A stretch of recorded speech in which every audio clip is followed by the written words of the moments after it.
आप सबको मेरा नमस्कार। जो इन्होंने इंट्रोडक्शन के समय बताया, इन्होंने बहुत सही फरमाया था कि ज़रूरत है आज नैरेटिव बदलने की। सुभाष चंद्र बोस, उनके बारे में सच्चाई ज़रूर ज़ाहिर होनी चाहिए ताकि ये पता चले कि वो एक इतने बड़े देशभक्त वो किस कॉन्स्पिरेसी के शिकार हुए, और जो ये फॉल्स गॉड्स जिनको हम एक आइकॉनिक फिगर्स हमने अभी तक बनाया है, उसमें कई लोग इस कॉन्स्पिरेसी में शामिल थे। ये ज़रूर पब्लिक के सामने ये बात आनी चाहिए।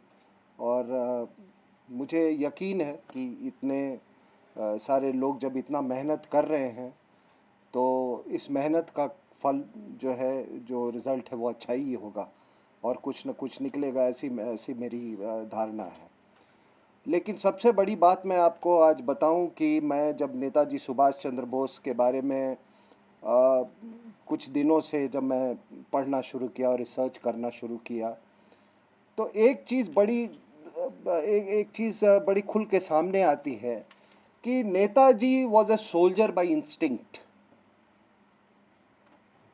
आप देखें 1928 में वो आईसीएस वगैरह से रिज़ाइन करने के बाद जब यहाँ आए, तो उन्होंने, जब वो कांग्रेस के जनरल सेक्रेटरी थे, तो उन्होंने एक कांग्रेस वॉलंटियर कोर खड़ा किया और ख़ुद को उन्होंने वो यूनिफॉर्म वगैरह, वो एपलेट्स जो अंग्रेज़ों के यूनिफॉर्म को जो वो बनाते थे, वो चीज़ें, वो यूनिफॉर्म में उन्होंने शामिल किया।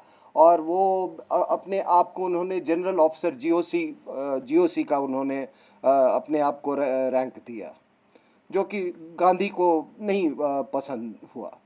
उसके बाद से आप देखें तो वो जितने डेयरिंग उनके स्केप्स हुए और जो ऑडेसिटी के साथ वो स्केप करते थे, और एक बीमारी के बावजूद, ही हैड ऑल्सो, उनको ट्यूबरक्लोसिस भी हुआ था, लेकिन उस आदमी का हिम्मत देखिए। और उसके बाद आप सबको मालूम है कि वो जब इतनी एंटी सबमरीन वॉरफेयर चल रही थी, उस समय 3 महीने सबमरीन में गुजारना, ये मैं कहता हूँ, ये अगर आप लोगों ने कभी सबमरीन में जाने का मौका आपको मिले तो आपको महसूस होगा कि आप उसमें शायद 24 घंटे भी अगर आप ट्रेंड नहीं है तो उसमें गुजारना बहुत मुश्किल होता है। तो वो एक सोल्जर बाय इंस्टिंक्ट थे, लेकिन वो एक इंटेलेक्चुअल भी थे, एक बहुत बड़े स्कॉलर भी थे, और उस उम्र में आईसीएस करना, वो कोई लेगेसी लेके नहीं आए थे। उनको कोई मोतीलाल नेहरू का कोई वो बैकिंग नहीं था, उनको महात्मा गांधी का बैकिंग नहीं था। लेकिन जब वो वहाँ पे आए, जब हिंदुस्तान में आए, तो वो, क्योंकि वो आईसीएस से रिज़ाइन करके आए थे, तो उनका जो एक ही स्ट्रोक में वो नेहरू के साथ उनका इक्विवेलेंस हो गया पब्लिक आई में। तो वो उनकी सिर्फ इंटेलेक्ट के कारण हुआ है। और मैं आपको बता दूं, एक 1928 की उनकी, जब वो जनरल सेक्रेटरी थे कांग्रेस के उस समय, तो पुणे का मैं एक उनका भाषण देख रहा था। एक किताब है 100 ग्रेट स्पीचेस, कहीं से मुझे मिली थी, उसमें सुभाष बाबू का भी एक स्पीच है।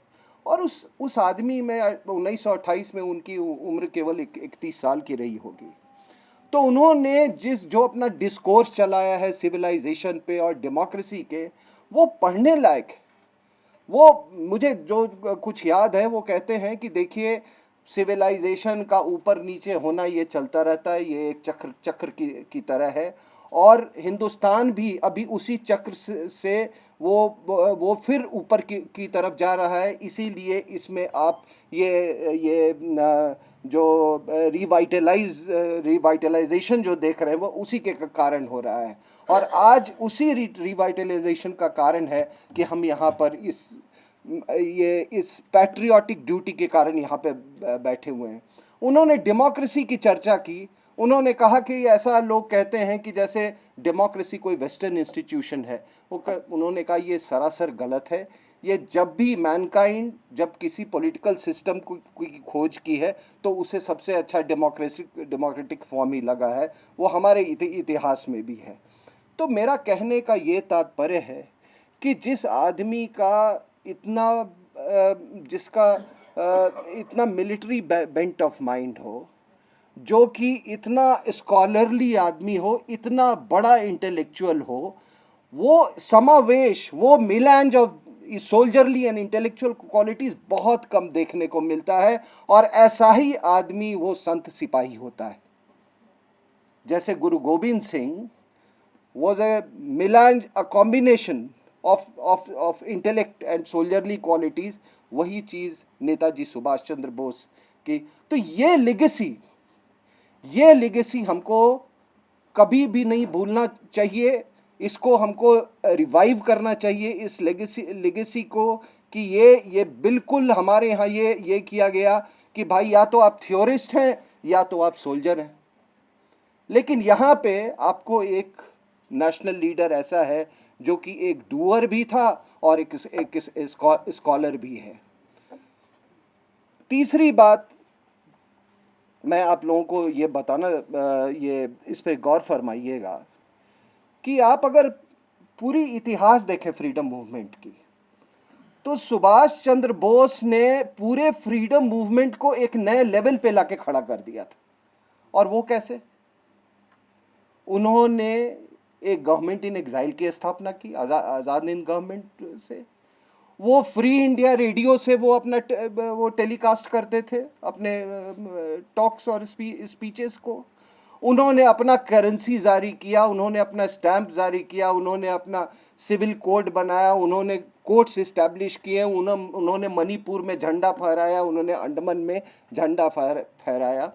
तो इन सब चीज़ों के होने के बाद क्या ब्रिटेन को यहां रूल करना संभव था? इंटरनेशनली और नेशनली इंडियन सबकॉन्शियस में वो इतनी बड़ी चीज जब उन्होंने हासिल कर दिया, एक गवर्नमेंट इन एग्जाइल बना दिया, तो बाकी आप चीजें छोड़ दीजिए, जो ये नेवल म्यूटिनी हुआ या बाकी जो चीजें एट्रीब्यूट की जाती, लेकिन इसके बाद इतने लेवल तक लाने के बाद मुझे नहीं लगता है कि अंग्रेज यहाँ पर वो रह पाते। अब आप ये भी पूछेंगे कि भाई ये क्विट इंडिया मूवमेंट हुआ, अब देखिए कैसे इतिहास को मर्डर किया जाता है कि 8 अगस्त 1942 को क्विट इंडिया मूवमेंट अनाउंस किया गया और सारे लीडर गिरफ्तार हो गए उसी दिन। उसके बाद से अगर कोई भारत के फ्रीडम के लिए एक्चुअली डायरेक्टली लड़ रहा था तो वो थे सुभाष चंद्र बोस। ये चीज़ों क्यों नहीं इतिहास में आती है? क्या हमारे स्टूडेंट्स को ये बताया जाता है कि क्विट इंडिया मूवमेंट के अनाउंस होने के बाद सभी हमारे नेता वो जेल में थे और तब तक नहीं निकले जब तक वर्ल्ड वॉर खत्म नहीं हुआ? तो ये सुभाष का कंट्रीब्यूशन ये बिल्कुल मतलब ये क्लियर है कि किस प्रेशर में आके ब्रिटेन ने यहाँ इनको सुभाष को छोड़ा होगा।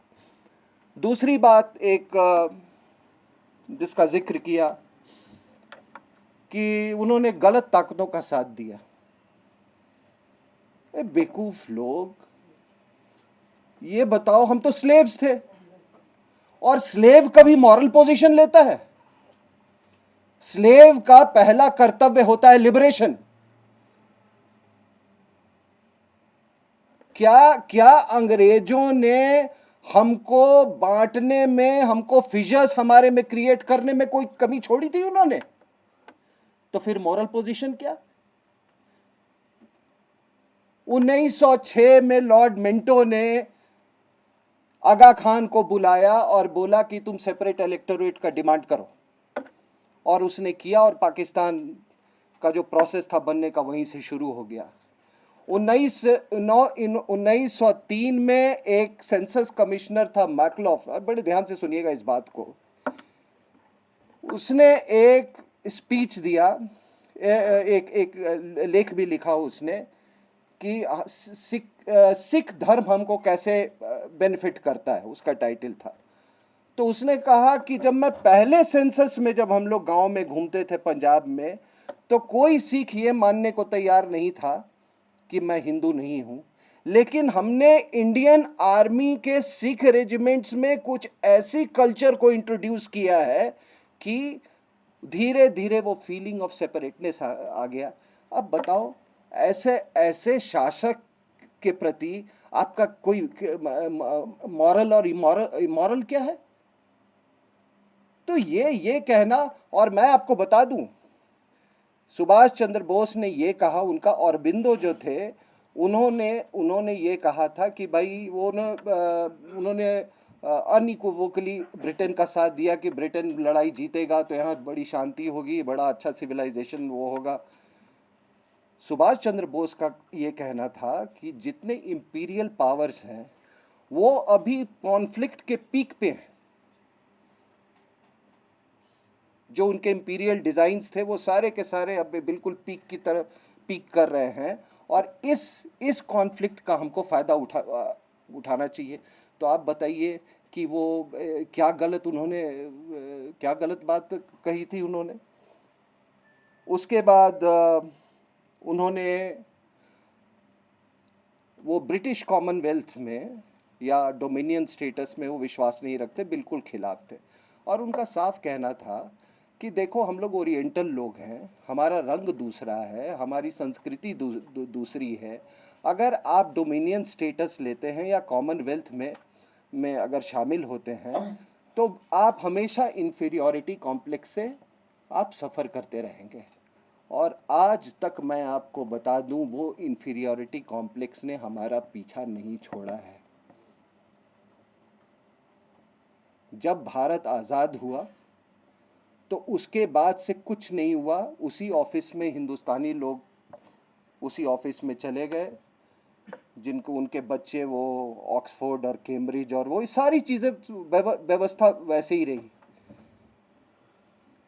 आप बताइए कि इससे बड़ा क्या ब्रिटिश के साथ कोल्यूजन हो सकता है और गुलामी की है कि आप उनके इंटेलिजेंस एजेंसी के साथ भी कोल्यूड कर रहे हो इतने सालों के बाद, आज़ादी के बाद, सुभाष चंद्र बोस के संदर्भ में।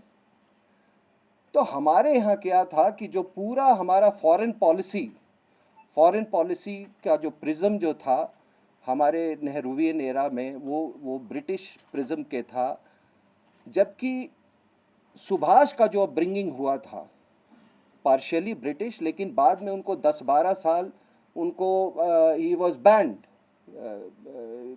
To visiting Britain. तो उन्हें बाकी और कई यूरोपियन देशों में उन्होंने समय बिताया, तो उनका वो ब्रिटिश वो नहीं था, वो ब्रिटिश प्रिज्म से नहीं देखते थे। तो ये सारी चीज़ें जानने के बाद हम यही समझते हैं कि जो आज का जो नैरेटिव जो है, ये नैरेटिव अभी बदलने का वक्त आ गया है। मेरे को ऐसा लगता है कि अभी आप लोगों ने जो स्पेड वर्क किया है उससे काफ़ी कुछ फ़र्क पड़ा है। और जैसा कि एनी बेसेंट ने कहा था कि देखिए, ये हिंदुस्तान इसलिए नहीं जाना जाएगा कि वो कितना वेस्टर्नाइज्ड, उससे आप नहीं जाने जाएंगे। आपने अपने जो इनहेरेंट स्ट्रेंथ्स है उसको कैसे बिल्ड किया है, आप उस चीज़ से जाने जाएंगे। और तभी आप इनहेरेंट स्ट्रेंथ्स को अपने बिल्ड कर सकते हैं जब हम अपने इतिहास और अपने हीरोज़ को हम जो एक जो डिस्पैशनेट जो उनका ट्रीटमेंट है वो करें, ना किसी को राजनीतिक कारणों से किसी को हीरो बना दें और ना ही राजनीतिक कारणों से किसी को विलेन बना दें। तो ये समय आ गया है और आप लोग का ये इनिशिएटिव ज़रूर सफल होगा। मेरी बहुत सारी शुभकामनाएं। Thank you very much.